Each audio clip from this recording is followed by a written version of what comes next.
আসসালামু আলাইকুম। দুপুর 2টার শীর্ষ সংবাদে স্বাগত জানাচ্ছি শাহনাজ পারভীন। ডক্টর ইউনূসের বিরুদ্ধে 5 মামলার কার্যক্রম বাতিলের রায় বহাল। সাফজয়ী নারীদের সংবর্ধনা দিল সেনাবাহিনী। ভিসা বন্ধ করে ভারত আমাদের উপকার করেছে রিজভি। পুলিশের 1 লাখের বেশি সদস্যের ব্যক্তিগত তথ্য সহ সরকারি বিভিন্ন সংস্থার তথ্য ফাঁস। খসড়া ভোটার তালিকা 2 জানুয়ারি প্রকাশ করা হবে নির্বাচন কমিশন। রাতে ভোট করে হাসিনাকে ক্ষমতায় আনতে সাহায্য করেন সাবেক সচিব হেলাল উদ্দিন। এনআইডিতে ভুল থাকলে জরুরি ভিত্তিতে সংশোধন করতে বলল ইসি। গাজীপুরে প্রিজন ভ্যানে তোলার সময় আওয়ামী লীগ নেতার ওপর ডিম জুতা নিক্ষেপ। ভারতীয় পণ্য বর্জনের ডাক হিন্দু বৌদ্ধ খ্রিস্টান ছাত্র যুব ফ্রন্টের। এক জোড়া জুতার দাম 335 কোটি টাকা। ভারতের সরকারের অভিযোগকে দুর্ভাগ্যজনক বলল মার্কিন দূতাবাস। এবার দিল্লিতে বাংলাদেশ হাই কমিশন ঘেরাওয়ের ঘোষণা। ব্যক্তিগত উড়োজাহাজে দামেস্ক ছেড়েছেন প্রেসিডেন্ট বাশার আল আসাদ, রয়টার্স। সিরিয়ার স্বৈরশাসক বাশার আল আসাদের পিতার মূর্তি ভেঙে ফেলল জনতা। শুনছিলেন শিরোনাম, এবার বিস্তারিত। নোবেলজয়ী অর্থনীতিবিদ ডক্টর মোহাম্মদ ইউনূসের বিরুদ্ধে শ্রম আইনের 5 মামলার কার্যক্রম বাতিল করে হাইকোর্টের দেওয়া রায় বহাল রেখেছেন সুপ্রিম কোর্টের আপিল বিভাগ। আজ রবিবার হাইকোর্টের রায়ের বিরুদ্ধে রাষ্ট্রপক্ষের করা লিভ টু আপিল খারিজ করে বিচারপতি মোহাম্মদ আশফাকুল ইসলামের নেতৃত্বাধীন 3 বিচারপতির আপিল বিভাগ এই আদেশ দেন। এর আগে গত 24 অক্টোবর হাইকোর্ট 5 মামলার কার্যক্রম বাতিল ঘোষণা করে রায় দেন। শ্রম আইনে করা মামলাগুলোর কার্যক্রম বাতিল চেয়ে ডক্টর ইউনূসের করা পৃথক আবেদনের চূড়ান্ত শুনানি শেষে হাইকোর্ট এই রায় দেন। মামলার কার্যক্রম বাতিল ঘোষণার হাইকোর্টের রায়ের বিরুদ্ধে পৃথক লিভ টু আপিল করে রাষ্ট্রপক্ষ। এসব লিভ টু আপিলের উপর আজ শুনানি হয়। সাফজয়ী নারী ফুটবলারদের সংবর্ধনা দিয়েছে বাংলাদেশ অলিম্পিক অ্যাসোসিয়েশন ও সেনাবাহিনী। শনিবার রাতে কক্সবাজারে খেলোয়াড়, কোচ ও কর্মকর্তাদের এই সংবর্ধনা দেওয়া হয়। একই সঙ্গে দেওয়া হয় 1 কোটি টাকার অর্থ পুরস্কার। দ্বিতীয়বারের মতো শিরোপা জিতে বিভিন্ন মহলের সংবর্ধনায় সিক্ত হচ্ছেন ঋতুপর্ণা, রূপনা চাকমারা। তবে এই সংবর্ধনা তাদের কাছে বিশেষ কিছু, যা সামনের দিনে আরও ভালো করতে অনুপ্রেরণা যোগাবে বলে মনে করছেন ফুটবলাররা। ভারতের ভিসা বন্ধ করার প্রসঙ্গ তুলে বিএনপির সিনিয়র যুগ্ম মহাসচিব অ্যাডভোকেট রুহুল কবির রিজভী বলেছেন, ভিসা বন্ধ করে ভারত আমাদের উপকার করেছে, কারণ এখন ডলার পাচার হবে না।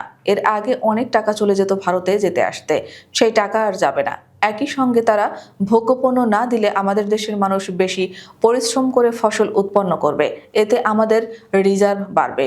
সব মিলিয়ে লাভ আমাদেরই হলো। রোববার নয়াপল্টনে যুবদল, স্বেচ্ছাসেবক দল ও ছাত্র দলের পক্ষ থেকে ভারতীয় দূতাবাস অভিমুখে পদযাত্রা শুরুর আগে তিনি এসব কথা বলেন। সরকারি বিভিন্ন সংস্থার সংবেদনশীল নানা তথ্য ইন্টারনেট জগতে ফাঁস হয়েছে। এর মধ্যে রয়েছে পুলিশের 1 লাখের বেশি সদস্যের ব্যক্তিগত তথ্য। আরও রয়েছে পুলিশের একটি তথ্য ভাণ্ডারে প্রবেশের আইডি ও গোপন নাম্বার। তথ্য ফাঁস হওয়া প্রতিষ্ঠানের মধ্যে রয়েছে সরকারের সেবা সংস্থা, কয়েকটি ব্যাংক ও আর্থিক প্রতিষ্ঠান, পরিবহন সংশ্লিষ্ট সরকারি সংস্থা, কয়েকটি নিয়ন্ত্রক সংস্থা ও শিক্ষা প্রতিষ্ঠান। এর আগেও একাধিক দফায় সরকারি তথ্য ফাঁস হয়েছিল। সাইবার নিরাপত্তা নিয়ে কাজ করা একটি স্বেচ্ছাসেবী দল এই প্রতিবেদককে জানান, সরকারি বিভিন্ন সংস্থার ওয়েবসাইট ও তথ্য ভাণ্ডারের অ্যাডমিন প্যানেলে প্রবেশের 4717টি আইডি ও পাসওয়ার্ড ফাঁস হয়েছে। বিগত 1 বছরের মধ্যে এসব ফাঁস হয়। ফাঁস হওয়া তথ্য ইন্টারনেটের অপরাধ জগৎ, ডার্ক ওয়েব ও ইন্টারনেট ভিত্তিক যোগাযোগ মাধ্যম, টেলিগ্রামের বিভিন্ন চ্যানেলে বিক্রির বিজ্ঞাপন দেওয়া হচ্ছে। কোনো কোনো ক্ষেত্রে ফাঁস হওয়া আইডি ও পাসওয়ার্ড ব্লক হয়েছে সংশ্লিষ্ট সংস্থা। আগামী 2 জানুয়ারি খসড়া ভোটার তালিকা প্রকাশ করা হবে বলে জানিয়েছে নির্বাচন কমিশন। রোববার নির্বাচন কমিশনের জনসংযোগ পরিচালক মোহাম্মদ শরীফুল আলমের সই করা সংবাদ বিজ্ঞপ্তির মাধ্যমে এ তথ্য জানানো হয়। বিজ্ঞপ্তিতে বলা হয়, যাদের জাতীয় পরিচয়পত্রে ভুল আছে তাদেরকে জরুরি ভিত্তিতে আগামী 2 জানুয়ারি আগেই সংশ্লিষ্ট উপজেলা, থানা, নির্বাচন অফিসে গিয়ে ভুল সংশোধন করার জন্য অনুরোধ করা যাচ্ছে। বাংলাদেশের ক্ষমতাচ্যুত প্রধানমন্ত্রী শেখ হাসিনার প্রশাসন বিষয়ক বিস্তর অভিজ্ঞতা থাকার পরও তিনি শেষ পর্যায়ে এসে বিতর্কিত আমলাদের উপর নির্ভর করেছিলেন। তারা যতটা না সরকারকে সঠিক পথ দেখিয়েছেন তার চেয়ে বেশি নিজেদের আখের গুছিয়েছেন, স্বার্থের জন্য একচোখা নীতি অনুসরণ করেছেন। কখনো কখনো তারা শেখ হাসিনার চেয়েও বড় আওয়ামী লীগের বলে দাবি করতেন। এ ধরনের আমলাদের কারণে প্রশাসনে বিভক্তি চরম পর্যায়ে পৌঁছেছিল। যাদের হাতে প্রশাসন সবচেয়ে দলীয়করণ হয়েছে তাদের মধ্যে স্থানীয় সরকার বিভাগের সাবেক সচিব হেলাল উদ্দিন আহমেদ প্রশাসনকে দলীয়করণে গুরুত্বপূর্ণ ভূমিকা রেখেছেন। নির্বাচন কমিশন সচিব হিসেবে তিনি আগের রাতে ভোটের ব্যবস্থা করে দিয়েছিলেন। জাতীয় পরিচয়পত্রে ভুল থাকলে জরুরি ভিত্তিতে সংশোধন করতে বলেছে নির্বাচন কমিশন। রোববার নির্বাচন কমিশন সচিবালয়ের জনসংযোগ পরিচালক মোহাম্মদ শরীফুল আলম এ তথ্য জানান। শরীফুল আলম জানান, আগামী 2 জানুয়ারি 2025 তারিখে খসড়া ভোটার তালিকা প্রকাশ করা হবে। এ উপলক্ষে যাদের এনআইডিতে ভুল আছে তাদেরকে জরুরি ভিত্তিতে এই সময়ের আগেই সংশ্লিষ্ট উপজেলা থানা নির্বাচন অফিসে গিয়ে ভুল সংশোধন করার জন্য অনুরোধ করা হচ্ছে। গাজীপুর মহানগর আওয়ামী লীগের সহ সভাপতি ও সিটি কর্পোরেশনের সাবেক ভারপ্রাপ্ত মেয়র আসাদুর রহমান কিরণকে রোববার আদালতে তোলা হয়। আদালত থেকে প্রিজন ভ্যানে তোলার সময় তাকে উদ্দেশ্য করে জুতা ও ডিম ছোড়া হয়। এ সময় কিরণের ফাঁসির দাবিতে বিক্ষোভ করে আইনজীবী ও সাধারণ জনতা। পরে তার গাড়িতে ঝাড়ু মারা হলে দ্রুত প্রিজন ভ্যানটি আদালত এলাকা ত্যাগ করে। সনাতন ধর্মের নাম ভাঙিয়ে ভারতের অবৈধ হস্তক্ষেপে রাষ্ট্রের মধ্যে বিশৃঙ্খলা ও ধর্মীয় দাঙ্গা লাগানোর চেষ্টার প্রতিবাদে ভারতীয় পণ্য বর্জনের ডাক দিয়েছে বাংলাদেশ হিন্দু বৌদ্ধ খ্রিস্টান ছাত্র যুব ফ্রন্ট। পাশাপাশি বিক্ষোভ ও প্রতিবাদ মিছিল করেছে সংগঠনটির ফেনী জেলা শাখা। শনিবার রাতে ফেনী শহরের কেন্দ্রীয় জয়কালী মন্দির থেকে মিছিলটি শুরু হয়ে শহরের ট্রাঙ্ক রোড, বড় মসজিদ, প্রেস ক্লাব প্রদক্ষিণ করে খেজুর চত্বরে সমাবেশে মিলিত হয়। এ সময় বাংলাদেশ হিন্দু বৌদ্ধ খ্রিস্টান ছাত্র যুব ফ্রন্ট ফেনী জেলা সভাপতি জীবন কৃষ্ণ দে বলেন, গত 5 আগস্টের পর ফেনীতে সনাতনী ধর্মের কোনো ব্যক্তির বাড়ি ও ব্যবসা প্রতিষ্ঠানে হামলা হয়নি।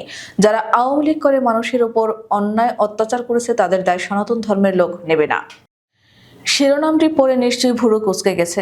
এক জোড়া জুতার দাম আবার 335 কোটি টাকা হয় কিভাবে? কিন্তু ঘটনা সত্য। গত শনিবার যুক্তরাষ্ট্রে আয়োজিত এক নিলামে এক জোড়া জুতো বিক্রি হয়েছে $2,80,00,000 বাংলাদেশি মুদ্রা, যা 334,97,80,000 টাকার সমান। অবশ্য এই জুতো মোটেই সাধারণ কিছু নয়।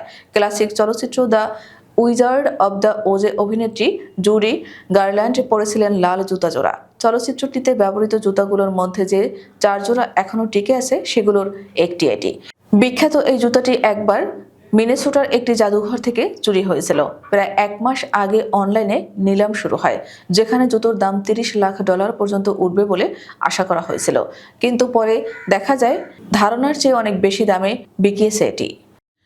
ভারতকে মার্কিন পররাষ্ট্র দপ্তর অস্থিতিশীল করতে চায় বলে ভারতের ক্ষমতাসীন দল বিজেপি যে অভিযোগ করেছে সেটাকে দুর্ভাগ্যজনক হিসেবে অভিহিত করেছে যুক্তরাষ্ট্র।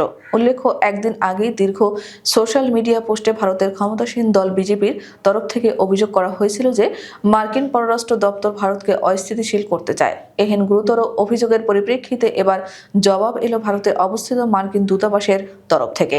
বিজেপির অভিযোগ উড়িয়ে দিয়ে এই বিষয়ে মার্কিন দূতাবাস বলল, ভারতের শাসক দল এই ধরনের অভিযোগ করায় তা খুবই দুর্ভাগ্যজনক। কথিত হিন্দু নিপীড়নের অভিযোগে ভারতের রাজধানী নয়াদিল্লিতে অবস্থিত বাংলাদেশ হাইকমিশন ঘেরাওয়ের ঘোষণা দিয়েছে দেশটির উগ্রপন্থী কট্টর হিন্দুত্ববাদী সংগঠন আরএসএস। দেশটির ক্ষমতাসীন রাজনৈতিক দল ভারতীয় জনতা পার্টির আদর্শিক গুরু এই সংগঠনটি আগামী 10 ডিসেম্বর বাংলাদেশ হাইকমিশন ঘেরাও করবে বলে শুক্রবার ঘোষণা দিয়েছে। শুক্রবার দিল্লিতে সংবাদ সম্মেলনে আরএসএস এর এক কর্মকর্তা বলেছেন, 2 শতাধিক সামাজিক ও সাংস্কৃতিক সংগঠনের প্রতিনিধিত্বকারী সুশীল সমাজের সদস্যরা প্রতিবেশী বাংলাদেশে হিন্দু ও অন্যান্য সংখ্যালঘু সম্প্রদায়ের উপর নিপীড়নের বিরুদ্ধে আগামী সপ্তাহে দিল্লিতে বাংলাদেশ দূতাবাস অভিমুখে প্রতিবাদ মিছিল বের করবেন।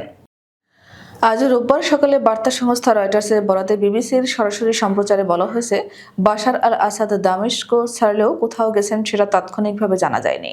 এর আগে খবর পাওয়া যায় সিরিয়ার বিদ্রোহী যোদ্ধারা দামেস্কে ঢুকে পড়েছেন।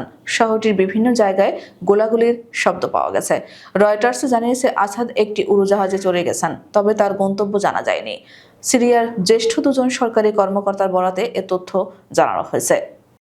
সিরিয়ার প্রেসিডেন্ট বাশার আল আসাদের প্রয়াত পিতা ও দেশটির সাবেক প্রেসিডেন্ট হাফিজ আল আসাদের একটি মূর্তি ভেঙে ফেলেছে বিক্ষোভকারী জনতা।